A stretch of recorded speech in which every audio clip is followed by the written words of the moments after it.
All right. So we are very glad to have with us Professor Srianand, who is giving the last session during this 5-week long introductory summer school and refresher course conducted by IUCAA. So I will have a few announcements. I will go through them very quickly. So first of all, the refresher course. Can I just tell me one thing? The refresher course end term evaluation has just been announced. So it's going to be on 26th of June at 4 p.m. So the refresher course participants are requested to appear for it because this will have more weightage than the midterm evaluation. Further, some of you have asked about the web page. So the web page of the school is going to remain active. The speakers are sending their slides, so they will all be uploaded there. So you can continue to refer to them.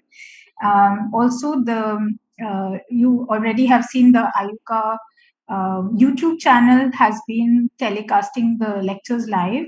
So the ones which are I mean, if the speakers are okay with it, then many of them are going to be online. So you can continue to refer to these slides, to these recordings. Further, the Slack channel, so it will be active for a short period of time, I think about 30 days, during which we will continue to give the announcements and information on the Slack channel. So I hope you all enjoyed the lectures, and so I request Professor Srianand um, uh, to talk about the extragalactic astronomy in the in the era of extremely large telescopes. So looking forward, Professor Srianand. Thank you, Departi. I'll just share my screen and just check whether everything is okay. So you can see my screen. Yeah, we can see. Okay, good afternoon to all of you. I hope you had a very nice school for last 3 weeks. So since it is a last lecture, I suppose that you are all a bit tired. So please be alert for one more time. And I am going to give a brief overview of what all science one is talking about with large telescope. Era of large telescopes means like we are talking about 10 years down the line. This is a vast kind of topic, and before starting, I will give a warning that whatever I am listing, whatever science we are going to discuss, are more close to my heart rather than these are the only science one can do uh, with these telescopes. Idea is to just to bring some list of interesting science one is interested in doing, so that you can keep your eye and ears open, especially for young student attending the summer school when you are actually end up doing astronomy. If and when you are doing astronomy, you will have access to these telescopes, and you will be thinking much louder than what we people could think of. Okay, so that is what it is. So extragalactic astronomy means in general anything outside our galaxy. So it is a broad brush title. So let's move on. So the first thing is that what is the basic idea behind doing extragalactic astronomy? Because any astronomy, the problem is whatever you are seeing is the 2D projection of objects in the sky. So there is absolutely no idea of depth. Only thing we know is that they are not close to us, but we never have any idea how far each objects are. So when we are talking about extragalactic astronomy, we are talking about galaxies and quasars, which are just outside our galaxy, and they can be anywhere. So fortunately, we have Hubble observations, which suggested that objects which are further away, right, tend to have spectra which is shifted towards higher wavelengths. Means like if you look at objects and take their spectra, you will find standard emission or absorption lines. Only difference is that these lines will not be coming from the rest wavelength we know in the laboratory. Rather, they will come from uh, redshifted, or they will be all shifted by a constant factor. That factor gives you what is redshift. What we understand now is that uh, the objects which are very far away tend to produce larger redshifts. That is the first thing, right? So if I go and measure wavelengths, I can say whether an object is close to me or whether it is far away from me. The second thing is that we know light from sun takes about few minutes to reach us. So if I go and switch off the sun now, it will take about few minutes for us to realize that sun is not there. The same thing, if you take a nearby star, some of them may have few years. We will have few years to know that the star is no more emitting. In that way, if you look at distant objects, very distant objects, you are not actually seeing how these objects are now. Actually, you are seeing how these objects were several years back. That several year could be anywhere between 10 to the power 9 to 10 to the power 10 years, depending upon where these objects are. So it is very interesting. This is all in the setting of whatever you learned as Big Bang cosmology. In Big Bang cosmology, we know that it naturally happens that objects which are far away from us means that you are actually seeing them emitting light maybe billions of years back. So if you are looking at far away objects, you are actually seeing how our universe was in the past. So this sequence of events, coupled with the fact that finite velocity of light gives you the idea that you can actually go back in time and see how your universe evolved starting from whatever we call Big Bang. So this is the basic idea. So how far you can go depends on, as you go further and further, the objects become fainter and fainter. So how far back you can go depend on how how successfully you can observe fainter and fainter objects. So this is just a simple logic for motivating us towards going for very big telescopes. Of course, without going into a lot more details, I will say that India is also trying to be part of very large telescopes. There are a couple of things which are relevant for astronomy, which I am talking about. This is one is called 30-meter telescope. This is a project which is a collaboration of people from Canada, US, China, Japan, and India, and we will have kind of 10% of share. And you can think of something like 25 to 30 nights a year of observing with this telescope. And if you want to understand how big it is, the primary mirror of this telescope will have an area which will be half of the hockey ground. Okay, so that is what you have to remember. So this is such a big telescope, so you will be able to do a lot of interesting science with it. That is what we will focus on this lecture. At the same time, India is also will be part of another big project operating at radio wavelength, which is like square kilometer array, which is again uh, going to have the similar kind of leapfrogging in the technology and our observability when we go to the radio wavelengths. Okay, why I flash these two things is that we will have access to these facilities. Unlike what we are now, we have India has very limited access to optical telescopes, which are of bigger size, which are operational now. Whereas radio, we are fortunate that GMRT is there. But the things will be very different in 10 years down the line, where Indian astronomers will have access to the largest possible telescopes, both in the radio and in the optical wavelengths. I'm not going to discuss much about gravitational waves and X-rays and other things, which you might have heard from other people, because I'm not an expert in this. And I will, in from now on, I will focus more on 30-meter telescope. Uh, and if there is anything to say about square kilometer array, I will mention as we do. You will ask what you gain by going to larger and larger apertures, because you can ask the question, why do we need bigger and bigger telescopes? I think one possibility is that when you have bigger collecting area, that means your ability to detect fainter objects become important. So that's what the first thing is, that if you have a bigger telescope, you will be observing fainter objects. Why you have to observe fainter objects? For two reasons. One is that most distant objects are going to be fainter, and we want to go back in time and probe more and more of our universe. So we need an instrument which will allow you to go fainter and fainter, uh, allow you to study fainter and fainter objects. Another thing which is interesting is that in astronomy, by now you would have known going through these lectures, anything you take stars or take galaxies or take quasars, you just count them, how many objects are there having different luminosities. You will find that there are more objects in the fainter luminosity compared to objects at the brighter end, which means that even if you don't go to very large distances, if you go to sensitivities which are better and better and start detecting fainter objects, the number of objects you will detect around you itself will go up enormously because of the simple fact that whether you count stars, whether you count galaxies, whether you count any of the objects, this is kind of a thumb rule. There are more fainter objects in a volume of the universe compared to brighter objects. Brighter objects are usually rare. So as you go to fainter and fainter magnitude, fainter and fainter luminosities, your ability to study more and more objects. Probably that is where most of the mass of the universe will be. Most of the baryons will be, whatever you can think of.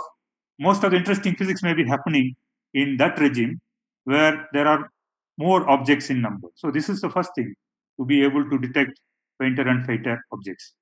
The second thing is that even if you detect a fainter object and you know that to know whether the object is local or whether it is further away, we need to take its spectrum, because the spectroscopy is important ingredient to find the distance, because you will take a spectrum, then look at the lines which are in the spectrum, that will tell you like whether these lines are shifted by some amount or more and what not, right? If the shift is very large and you know that this object is far away, by now you know that the shift basically tells you how much the wavelength shift basically tells you how much the universe has expanded ever since the photon, which is originating from the source, left the source and and propagated through the universe and reached us. This time, elapsed time, is the over which how far the universe has expanded is quantified by the redshifts, and it is not because some object is moving far faster and faster when it is far away from us. Okay, so the first thing is that you can study fainter objects. Second thing is that if the aperture is big, you can collect a lot more light. That means you will be able to do spectroscopy of even fainter objects, which is important for measuring the distances, right? That's the second thing. You measure distances, you measure fainter objects. The third important thing is that you know that you would have studied in optics. If the size is bigger, your resolution will become better. It's 1.22 lambda by d, which is the imaging resolution you would have talked about, which means that if you have a bigger telescopes, your ability to do things in detail, you can do whatever appears like one point may resolve into nice structure, and you will be able to study the detailed structure of what is happening in this object if you go to higher and higher resolution. But for this you need to have some special technology which will remove all the blurring effects caused by our atmosphere. Okay, I hope that these kind of things were introduced a bit in your summer school. So I just give you an idea. The idea is very simple. You are going to look at distant objects. I am going to decide whether an object is far away or not based on how much the wavelength is shifted, right? And then we are going to look at these objects and populations of these objects, and our idea is to reconstruct reconstruct the events occurred in the evolution of our universe itself, right? Directly from observations, because that is possible only when the Big Bang cosmology is correct. If it turns out that that is wrong, then whatever I'm going to say will not work. But till now, there is no need for us to panic. Okay, let us focus on simple thing. If I look at all possible astrophysical situations, right? So what kind of objects and what kind of science one can do in different spectral resolution and spatial resolution. Spatial resolution is in the x-axis, spectral resolution is in the y-axis.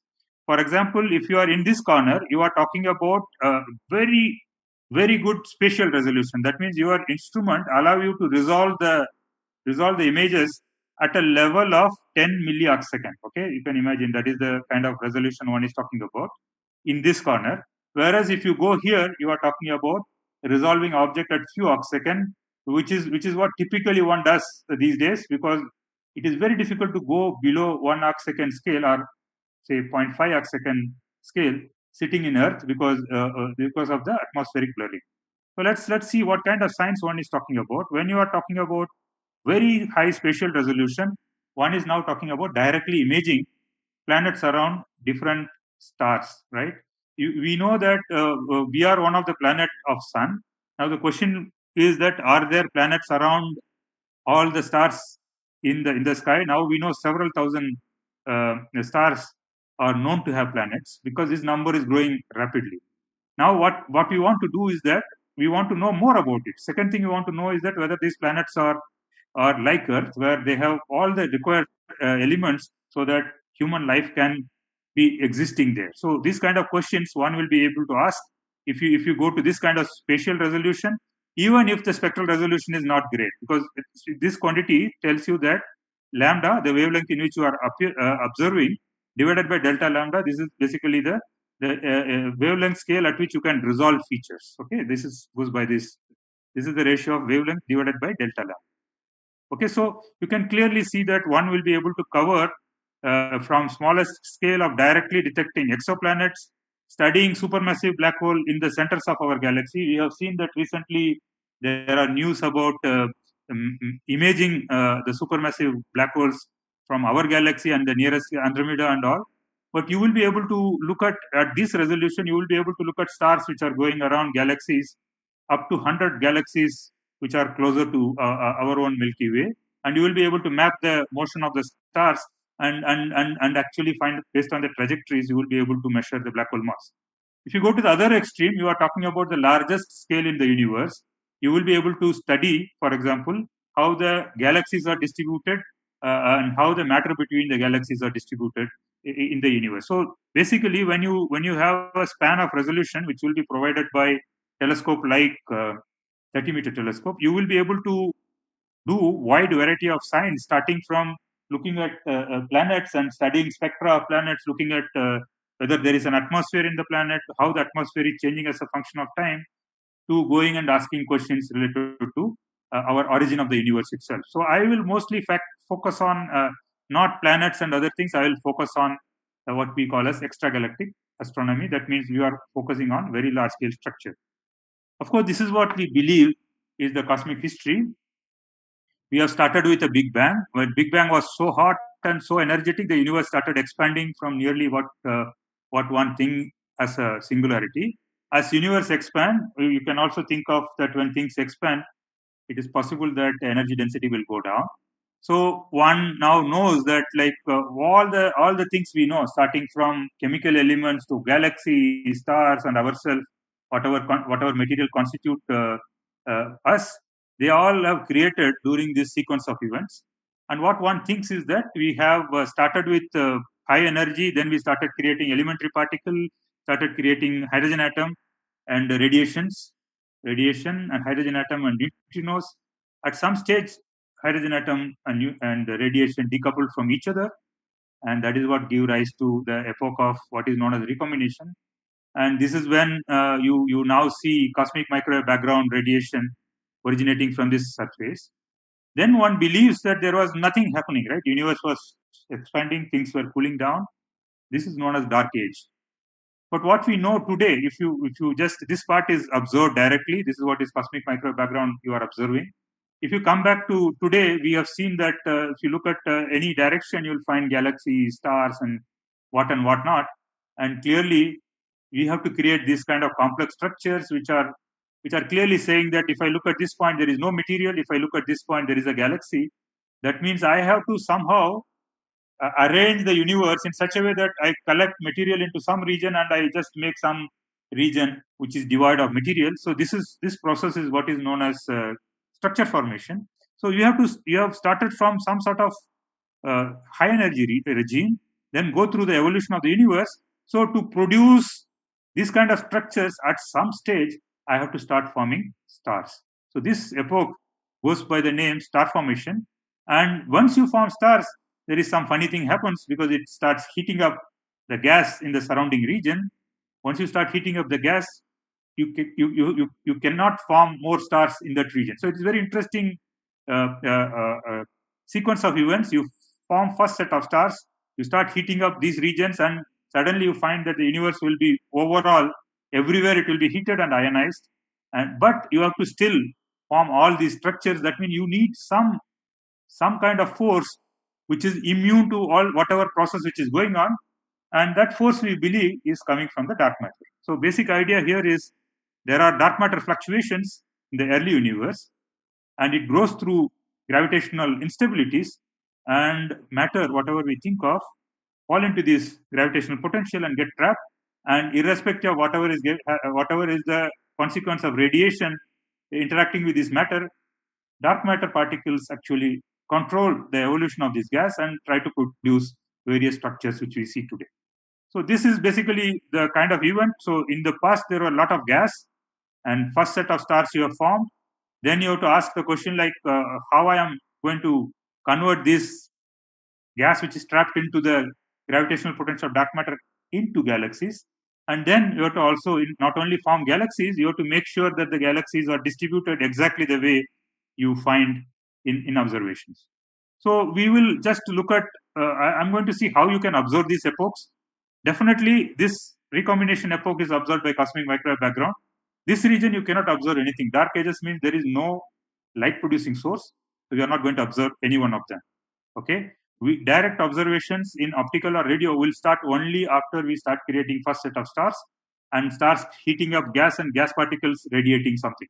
So that is means that we have couple of uh, uh, regions which are of interest to us. One is known as the Epoch of Reinitiation. You would have heard about this in cosmology lectures. If not, what we are saying is that we have to transit from a neutral universe suggested by the cosmic microwave background to a reality today which is highly ionized universe. It might have happened at some place, and that place is what we call as Epoch of Reinitiation.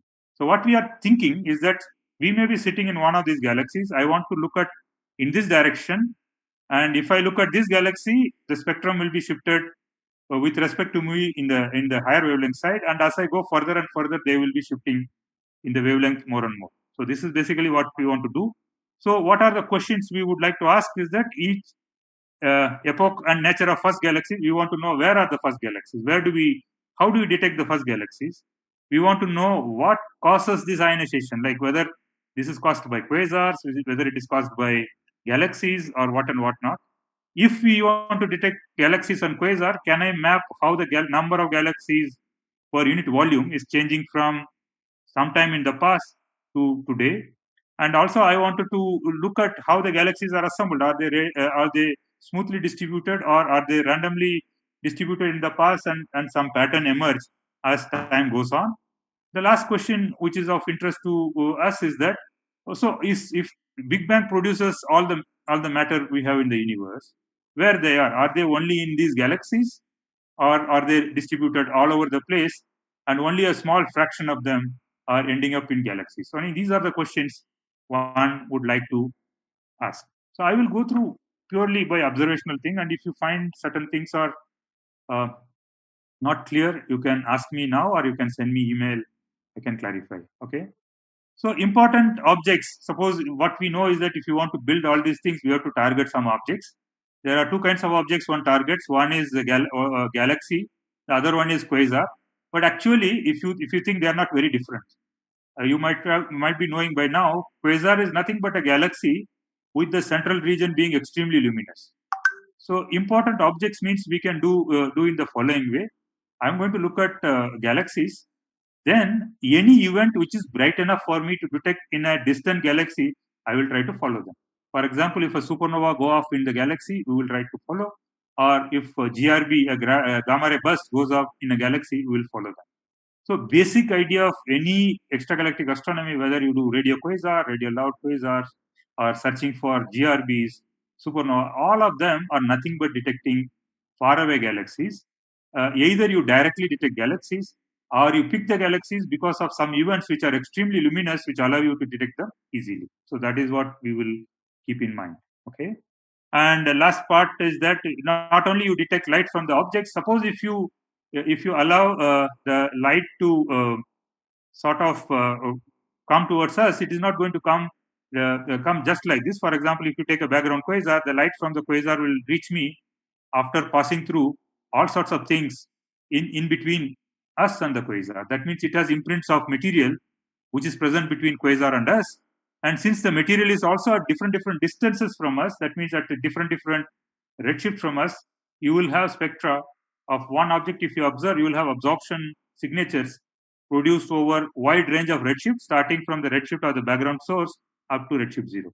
So you can also use this imprint of absorption to study various properties of the universe. Okay. So I'm going a bit fast, but you will find that I want to cover a lot of things, and everywhere I will give basic physics which is involved. Even if you don't understand cosmology, and if you just give me that higher redshift means far away distance and in the past, you will be able to follow whatever I am going to say. So I'm going to divide the science questions into three parts. First part is that you want to ask some basic fundamental questions, fundamental physics questions. And then we want to ask the question like how far I can go and detect objects. And when I detect objects, what questions I can, at the different distances, what are the questions I'm going to ask and what are the answers I'm expecting based on standard models. And we will come back to the nearest universe and see like what one can learn from these observations of very luminous or low luminosity objects at far away distances or with big telescopes. So fundamental physics, what is the question we want to ask is that we all know that there are physics is based on various things we understood, right? For example, we define equilibrium between various forces, and if you have interactions, there are constants which drive the interactions, right? So there are some rules we have applied, and it is not know we don't know what happens in the universe, but what we know is that we have some rules through which we can understand what is happening in the universe. If some planet is going around something, a star, we know like Newton's law is applicable there, and we were able to do everything related to that. If the same thing is very close, and if you go to strong gravity limit, you know that you have to shift to general relativity, etc. So we will try to ask such questions, and we will also ask some fundamental questions which is related to cosmology itself. So I will just list few of them. The first question we would like to ask is that like what happens. See this. One of the things we can ask is that like interactions is interaction of radiation with matter is governed by all fundamental constants like electromagnetic coupling constant. Are these constants remain same everywhere? So we measure this constant in our laboratory. So are we sure that if you go to a nearby galaxy, the constants are the same?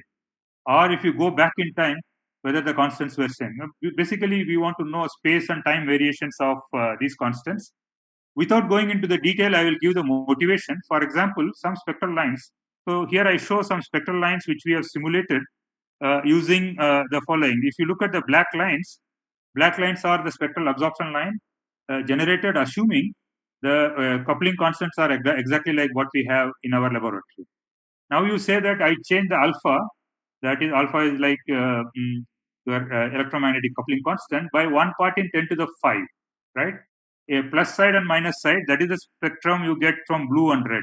Basically what happened when you change alpha, the energy gap will be slightly altered, because of which the absorption or emission line will not occur at the same wavelength like the way we observe in Earth, right? But it may happen at slightly higher wavelength or slightly lower wavelength.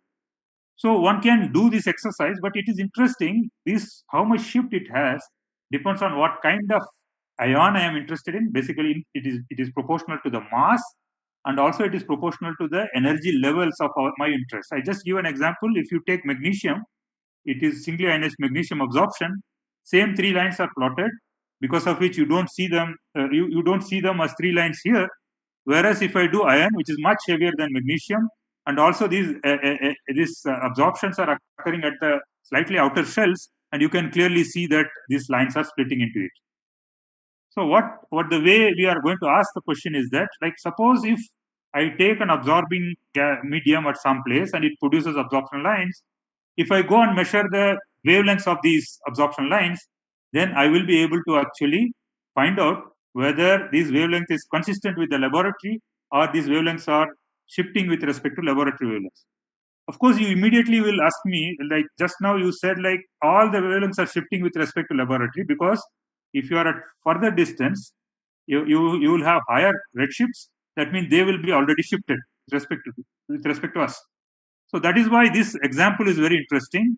So if you have a gas which produces magnesium and iron, what you expect is that even if constants are varying by the amount which I mentioned, 1 part in 10 to the 5, for example, this magnesium wavelength will not change. So if I take magnesium line, if I know how much it is shifted with respect to my laboratory wavelength, it will give me it will give me the redshift of this object. So that means cosmology, I can take care of the cosmic expansion related issues by measuring the redshift using lines like this, and these are known as anchors. Anchors are the ones which are insensitive to the smaller variations in the constants. Then, having found the redshift, I can go and look at other lines and see like whether these centroids are shifting. And if you measure, you will be able to place constraints on this.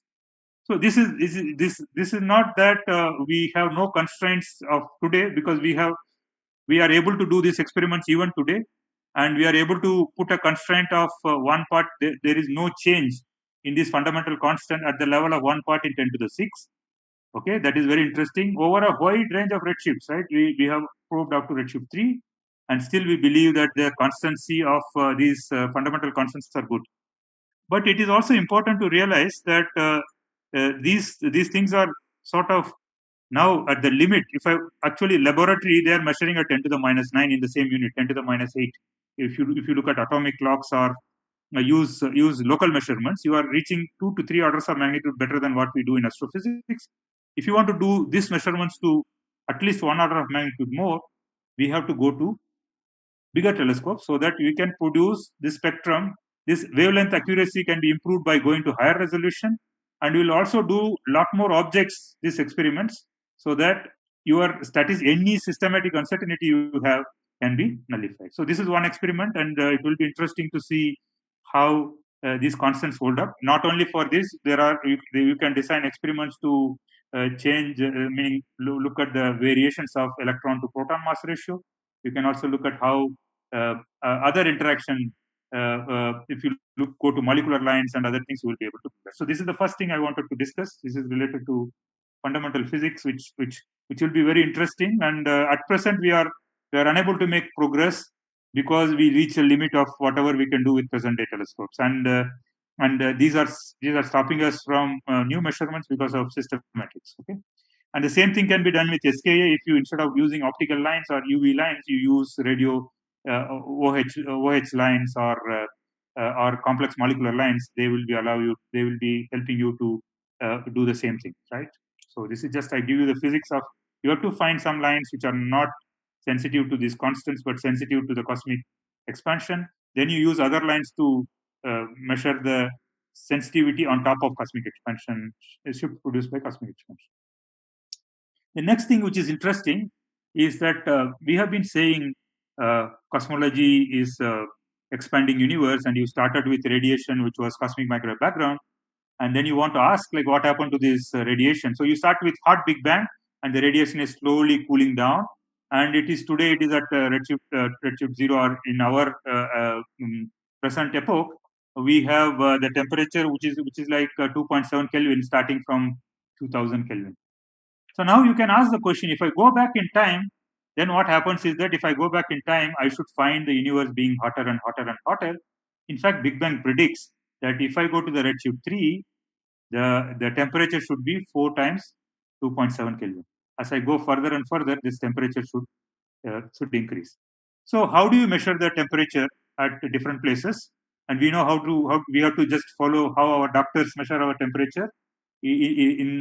Basically, they give you a thermometer, and they put the thermometer in your body, and they wait for the thermometer to reach thermalization, and then you look at the mercury level, and the mercury level will tell you what is the temperature of the things. That means any atom, you put it in thermal equilibrium with the surrounding radiation, you will find that the atoms will start thermalizing with the cosmic microwave background radiation.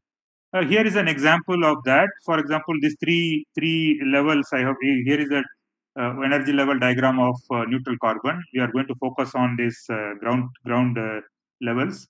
The three levels are separated by inverse wavelength of 16 centimeter inverse or 27.0 centimeter inverse, I just give. If you want to convert in terms of temperature, this is of the order of 30 Kelvin. So the 820 to 30 Kelvin is the energy. If you take the energy separation converted into temperature, what it means is that in a random situation, if a random collection of carbon atoms and I don't do anything, they will start distributing in the ground state in a particular way. The way they will distribute in the ground state will be decided by what is the excitation temperature of atoms. If how much you know that, like you can apply, for example, Boltzmann equation of population distribution in these levels, and then you will be able to guess how many particles are in the ground state, how many are in the first excited state, and how many are in the second excited state. What happens is that if you go to higher and higher redshift, you can imagine that the temperature of the radiation will become equal to the energy separation between them, which means that not only temperature, the temperature is such that there are enough photons in the background which can excite these energy levels. That means in a particular favorable condition, these energy levels will be now populated exactly by the cosmic microwave background radiation. So then what happens? You can measure, if you can go and measure what is the population of carbon atoms with electrons in this state, and in this state, you will be able to actually measure the cosmic microwave background temperature. Proof of concept of this thing is already there. So this is the idea. This is the spectrum, the first spectrum which was detected to show this. You can indeed probe such energy levels. This absorption is coming from ground state. These two are coming from the excited state. First excited state J equal to 1.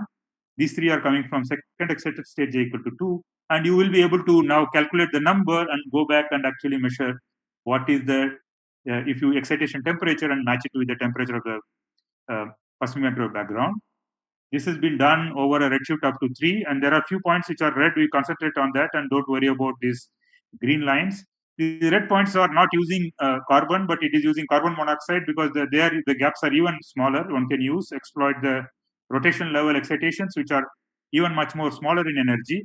So now you are actually having a direct proof, an additional proof of how the temperature of cosmic microwave background is evolving as a function of time. And what is shown in the black is what you get from cosmic microwave background expectation 1 plus z, is dotted lines, and it is just going through all the points. It's not a fit to the points which are measured points. So at present we can do 5-6 systems only. When we have a TMT kind of 30-meter telescope kind of big aperture, this number will go up because we will be able to detect these lines which are even weaker with higher sensitivity. So you will be able to fill this region with lot more points. Okay, so this is the second experiment which will be done in future. The third experiment, which is even more exciting, is what is known as redshift drift experiment.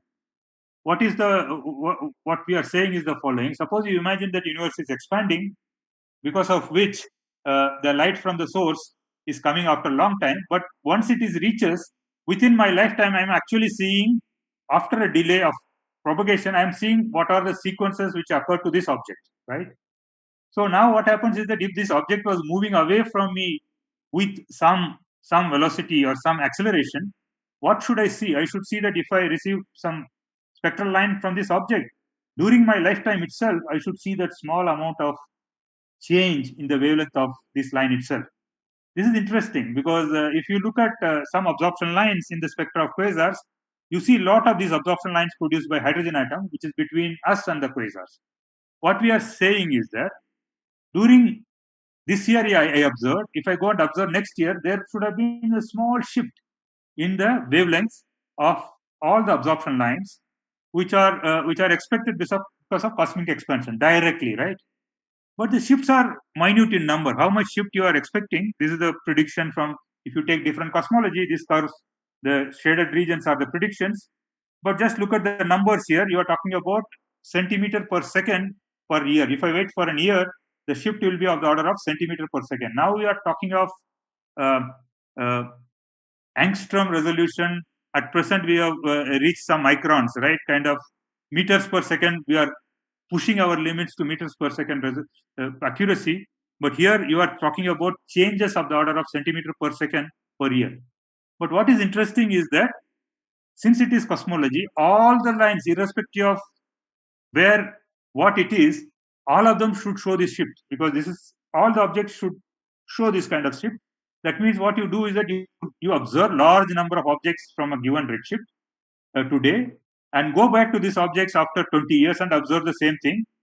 Then statistically you will be able to detect there will be a lot of shifts, because objects may be moving around a gravitational potential, this, that, and all. There will be a lot of other shifts, but there will be a coherent shift for all objects which you will be able to pick if you have about 500 quasar spectra with the sensitivity of about a signal to noise of about 100. Okay, so this plots just to demonstrate that we will be able to distinguish between different cosmological models by observing objects for over. These are the sensitivities, and these are the sort of mock experiments one has done. And what I wanted to convey is that even if these techniques are bit more complex, what you have to carry home is that there is a way in which you can go and actually see the cosmic expansion itself. It is independent of any bias like supernova or whatever, what and whatnot. And this will be one of the things everybody will be targeting, and it will be highly one of the challenging experiment. It will be as challenging as some of these gravity wave experiment, because these spectrographs will be also in exact vacuums, meaning high vacuum with high stability. So it is one of the challenging projects one has to endeavor. So the next one again related to the same thing, but it is slightly more standard technique, is that we know that all the cosmology which we know, whether we are living in a universe dominated by dark matter, or whether you have dark energy, and whether the universe is accelerating or decelerating or coasting, it is all decided by one of the crucial observations, is that supernova. Basically, what happens in the case of supernova is that supernova, we know that the luminosity, intrinsic luminosity of the supernova is more or less constant, which means that apparent flux what we receive is directly related to the distance square of this object. So, based on this simple idea that supernova 1A, the luminosity is known, we are able to actually now pinpoint the cosmic parameters from the local universe itself. You just know what is the distance, you know the redshift, then you have a mapping between distance and redshift that fix constraints on models of cosmology, whether you have dark matter, dark energy, whether dark energy is changing with time, or dark energy is what we call as lambda. All this comes from that. But imagine that at present the best we can do is that up to redshift of 1 or 1.5, because the supernova detections is becoming difficult when you go to higher and higher redshift, because they become fainter and fainter. So here is a mock experiment where you know how many galaxies are there in the universe, what is the rate at which they are forming stars in the universe at different epochs. Then you can predict how many supernova they can have in each galaxy. Then how faint they can be. Okay. Now, if you say that how far I can go and be able to do this experiment with 30-meter telescope, that means you will be able to go to redshift of 10. Redshift of 10 is almost taking you up to 90% of our universe, right? Age of the universe. So it is very interesting, 90 to 95, depending upon which cosmology you are following. But it is a mock experiment, and it is clear that you will be able to nail the cosmic parameters much more accurately. Not only proving the acceleration or deceleration, you will be able to go further and say probe the nature of the dark energy itself. Okay, but what is the difference between this experiment and this experiment? This experiment is pure physics experiment. There is no bias involved, unless only systematics are involved in the experiment. Here, there is one basic assumption that we are going to assume the existence of whatever you call standard candle, that luminosity of this supernova are somehow are standardized, irrespective of when they form and where they form. Okay, so by these are the experiments I can think of, which will nail down some of the issues which we are discussing present day in our cosmology research.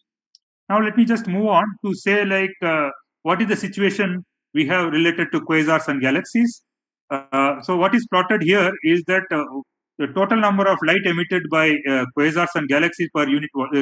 In the left hand side is the emissivity, emission per unit volume of quasars as a function of redshift. That means this you go far away in time.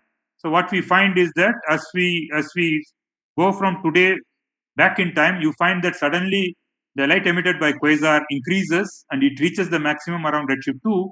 If I go further, it seems that the quasar light is going down. See, the observational points are in the dots with errors. These are models which are trying to predict the evolution in some form or other.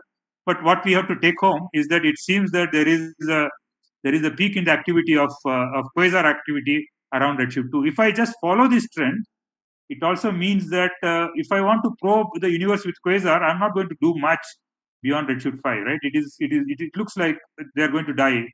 The number I'm going to, or I have to sample large volume to catch few quasars. Okay, that's what is the take home message from here. You come here, this is slightly different plot. It is telling you that if I take same volume and ask what is the rate at which the galaxies are forming stars, and it has the same kind of trend, but okay, there is a slight shift between where they peak. Both galaxies and quasar today seems to be very quiet. If I go back in time, they seems to be producing more and more activities, but they tend to die down as we go far. And it is clear that when we are going to redshift of 10 or something like that, it is most likely that I will detect more galaxies than quasars purely based on the rate at which they are falling, because these are logarithmic rate. You see, with respect to peak, it has already fallen 2 orders of magnitude, and it is going to be rare. That's the point I wanted to do. So how do you detect these galaxies? Basically, people use some different techniques to detect galaxies. One of the standard technique people use is to what is known as Lyman break galaxies. So usually what happens is that all galaxies at high redshift, they will around 912 angstrom, you will not receive any flux because of the hydrogen present in that galaxy as well as in the intergalactic space. So you can use this technique by imaging galaxies in different bands. So this is the spectrum of the galaxy. Images are done in 3 bands. So in the U band, which is falling in the rest frame 900 angstrom, you will not see the galaxy. Basic idea is like this: if you find 1, 2, 3 band photometry, and you will find them in 2 bands, the next band you don't find them, then you think that this is a possible galaxy which has the spectrum like this. If you have the spectrum like this, since we know where the break is going to be, you can fix where the distance are. And this is how people are finding this galaxy which we have plotted here. These are obtained like this technique. So we don't know, like, actually the problem is most of these galaxies don't have spectroscopic redshifts. Okay, so even though we believe we have detected galaxies as far as redshift 8 and 9 and 10, only few of them are confirmed. And it is important that since we are using some techniques which are pretty crude, uh, I'm saying crude, but people say it is very sophisticated. But anyway, it's not spectroscopy, which means that you need spectroscopic follow up, and that you can do only when we have large telescopes. So that is going to be the first thing. Spectroscopy will improve, and it will improve in such a way that we will be able to map these things very well. So that is the same thing I have given here in detail. You want to ask this question whether this number is falling down or it's falling down because we don't know how to detect them. So actually, there are more galaxies. This can be solved only when we are able to do spectroscopy without doing any pre-selection like what I have explained. This is what I have put in these slides. And you can clearly see that the kind of sensitivity, actually this is a slightly technical side, but I have already explained to you. When we have bigger telescope, you will be able to do fainter object, and you will be able to do fainter spectroscopic details. For technically inclined people, I will leave this slide somewhere, so you will know that how faint one can go for a given thing compared to what we can do today. The other thing which is interesting is that this is again a basic question that you would have learned now. All the chemical species which we know, carbon, nitrogen, helium, sorry, not helium, carbon, nitrogen, magnesium, zinc, chromium, nickel, or whatever thing you can think of, these are all produced in stars, whereas hydrogen, helium were formed in the Big Bang itself, right? So now the question is, if I form the first set of stars, okay, I have gas which is coming from Big Bang. If I form first set of stars, what I will see is that I will see signatures only of hydrogen and helium, and I will not have signatures of any elements, right? Any heavier elements. And these are known as population 3 stars, and these stars can be very big. And a single star can be as easily detectable if you have big enough telescopes. So this is one of the interesting aspect one would like to follow with big telescopes. So if you go back in time, you are going to pick galaxies which are just forming. There aren't enough stellar activity, so you should not see things like heavier elements like carbon, helium, nitrogen, and all things like that. So only you have to see hydrogen and helium. So this will be one of the challenge, and I think next generation of telescopes will hunt for this. And once you detect this, this is another proof of Big Bang, in the sense that you have galaxies which have primordial compositions. This is an interesting exercise which will be possible only with this thing. So now we can come to the low redshifts, because you say that high redshift you have looked at all of them. What do you want to do with low redshift? If you look at today, people would have told you about, we have elliptical galaxies, spiral galaxies, then you will have old galaxies, new galaxies. You will try to measure various quantities. What is the rate at which things are rotating? What is the age? What kind of masses of stars are there? What is the rate at which the galaxy is forming stars, etc., etc., etc. Okay, this is locally, right? If I see a galaxy, I will say whether it is spiral, elliptical. But if you go back in time, it is very difficult. You will detect galaxy, but it is very difficult to see. This is an example. I think I have an example. I will go back and come here. So, for example, this is what it is. If you look at a distant galaxy today, this is how it will look like. We will not be able to resolve anything from here, even from HST, right? We know that there is spiral arm. If you go from ground, you will see there is some fuzzy thing there. If you go with Hubble, you will find some things like spiral arm. But if you go to 30-meter class telescope, you are going to look at the higher resolutions. You are able to see the objects in much more detail. That means even at redshifts of 2 or 3, you will be able to see them very clearly. So let me just rapidly go through this, whatever we are discussing now. So there are two things one will do. One is that individually each galaxy you will be able to resolve them at higher angular resolution, and simultaneously, since the collecting area is good, we will be able to go to a next level of instrumentation, where you can put, this is the image of a field. You can go to a field and look at each object, and actually you can put a kind of a mask or multiple slits on each of these objects, and not only you can image them at higher resolution, you can also take spectra at each point of this object. So that means higher redshift objects, which will look like a fuzzy thing for us today, will look like a normal galaxy with nice structures. Not only you will measure the morphology, you will be also go to each locations and study how the physical properties change within the spatial distribution of the galaxies. This can be done with the two technology, which is known as multi-object spectroscopy and integral field units. So I will not go into this technical detail, but what we are saying is that the fact that we have big collecting area, I can take smaller piece of light source and take the spectrum, which is not possible with the present day technology. So that is the first thing we wanted to look at. So which means that we will be able to map the galaxy evolution. You will ask, like, when first set of elliptical galaxies are formed, where the disk galaxies are already there in place at very large redshifts, and whether this dichotomy, when this Hubble tuning for what we are saying, like red galaxies, blue galaxies, and green galaxies, when did they form, and when did the segregation occur, we will be able to do them more accurately. Why we are not able to do now? We have some indication, but again the problem is redshifts are not known. Second thing is that we don't have the independent way of finding galaxies without going through some of the techniques which I explained to you. Okay, that is what I mentioned. So you will be able to this just tells you that a simple technique, like if you have a spectrum of of a galaxy. To these days we don't have spectrum, we just image them in different wavelengths and try to fit a spectrum and measure various quantities like stellar mass, age, and various how much dust is present, etc. And whatever I explained to you, this you can do it within a galaxy. This is the picture which you see. This is 2 kiloparsec, which will be resolved into this. So you can go to each point here and try to calculate this thing. That is what is again shown here. Today, if you take spectrum, it will be like one blob, because this is the flux in spatial domain is mixed because of the issues related to atmospheric dispersion, whereas such effects will not be there, and you can red color is higher signal to noise and blue color is lower signal to noise, and we are actually measuring the star formation rate as a function of spatial. This red means the region which is forming stars more rapidly. Blue means the regions which are forming stars less rapidly. But here you will find only global average star formation today. This is the image which you can do today.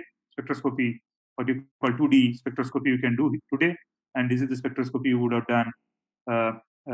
You will do in 10 years down the line. Okay, so I'll just. I think this is the point I wanted to emphasize. you will be able to go and count the galaxies. I'll just skip this slide because I'm running short of time. I'll just say what I'm trying to do here, and since I have written down, if you go back and look at the slide, you will know exactly what I'm saying. This is the kind of plots one will be able to do. What is plotted here is that number of galaxies per unit volume having different luminosities at different redshift intervals, right? And we wanted to see like whether, okay, I will skip this. Sorry, I will skip this part because this will take a lot more time for me to go. Okay. And the last thing I wanted to emphasize is that like what we can do is you can also do absorption line mapping, because if you have several, basically this you can see, this is our universe. All the structures which you are showing here are the structures in the simulations where galaxies will lie or whatever gas will be distributed. If you take a collection of background sources and start taking spectra of individual sources, they will trace all the material which are between this object and us. Since we have spatial distribution of sources, what we can do is that we will use spectra of all these objects and go to each slices, and we will actually map the density distributions of matter as a function of different slices. This is very important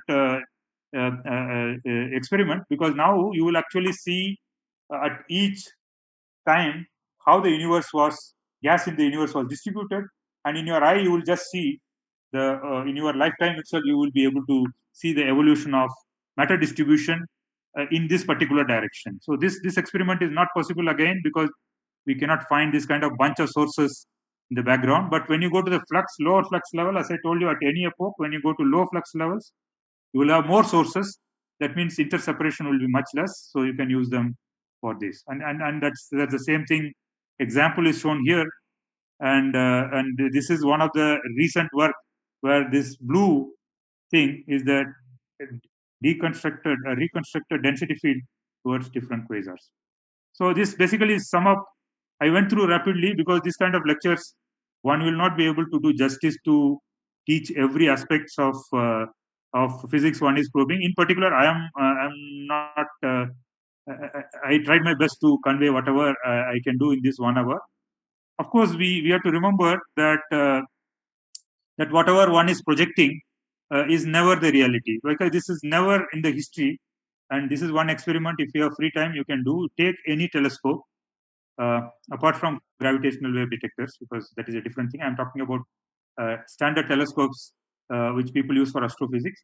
When the telescope is proposed, people will make list of whatever you call key science projects one will do, and how that will be breakthrough, etc., etc., etc. And building a telescope will take about 15 to 20 years, and then you wait for 10 more years for the telescope to work.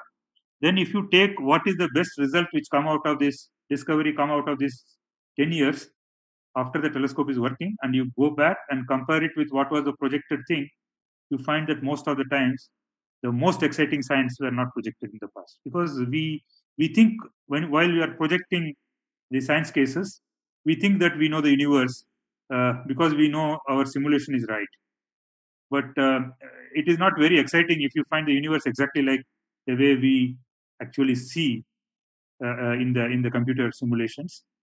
So I hope that even though I listed some of them, when we actually go, we are going to find some challenging discoveries, which are much more interesting than what people are thinking the interesting science they will do. I'm very sorry in case I have gone very rapidly, but I tried to say whatever I want to say, because this will be in the recording, and in case you wanted to recollect some of them, you will be able to. If you have some things, some more clarification, you can ask me now, or actually you can mail me. You will have my email address in the IUCAA page. I'll stop here. Thank you. Thank you very much, Professor Srianand, for this very nice concluding talk about the prospects of extragalactic astronomy in the light of the extremely large telescopes. Are there any questions? So,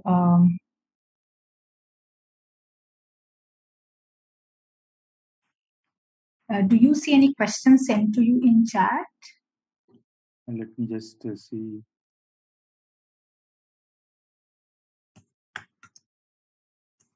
How do we scale one epoch for a certain phenomena happening? Is it at certain rate or changes as per the type of phenomena?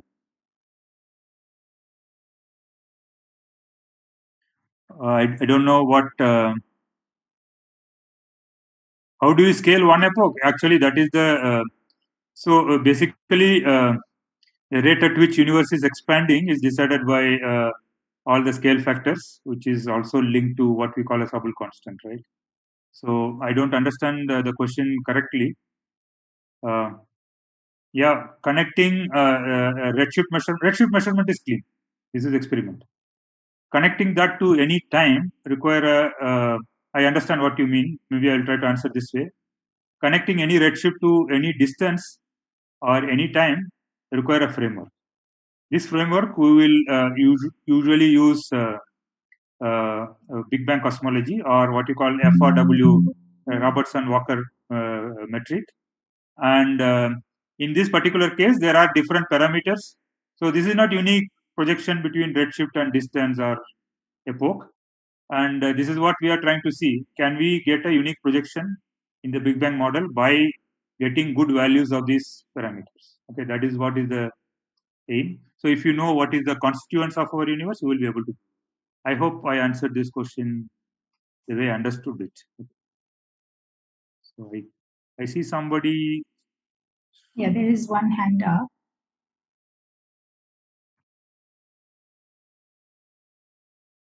Yeah, can you go ahead? Am I audible, sir? Yes, you're audible. Okay, and thank you, ma'am. Sir, so my question is that recently India is now the Asia's biggest liquid mirror telescope. So, sir, in the liquid mirror telescope, how it will be enhance the large aperture? Can you brief it? I don't understand the exactly. No, it is. It's correct that it is the biggest liquid mirror telescope, but it is not as big as the biggest telescope we have already operational. So you have to see that I can say, nah, this is the biggest telescope of particular kind, but it is not the absolute level. It is not the biggest telescope. It is 4 meter diameter is like 4 meter telescope, so it is not very big in that sense. Okay, but liquid mirror has its unique features, and it is also very dangerous because it's mercury going in a fastly rotating this thing. So it is not very steerable. It just stares the stares our sky in one plot. As the sky passes, it takes photos. So it's a very unique thing. It is meant for something else, but it is nowhere matched to anything like large telescope we already have. For example, the largest telescopes are around 10 to 12 meter aperture, but this is 4 meter, right? Thank you, sir, for this amazing. Thank you. There is one question I see in the chat. Have we detected any slightest of evidence for population 3 star yet? Yes, there are claims of detecting population 3 stars. Basically, what happens is that population 3 stars. There are two ways of detecting them. One is that these stars will be very massive because hydrostatic equilibrium will tell you that when metals are not there, gas cannot cool. The first star will form will be very big. They will be 100 times the mass of sun.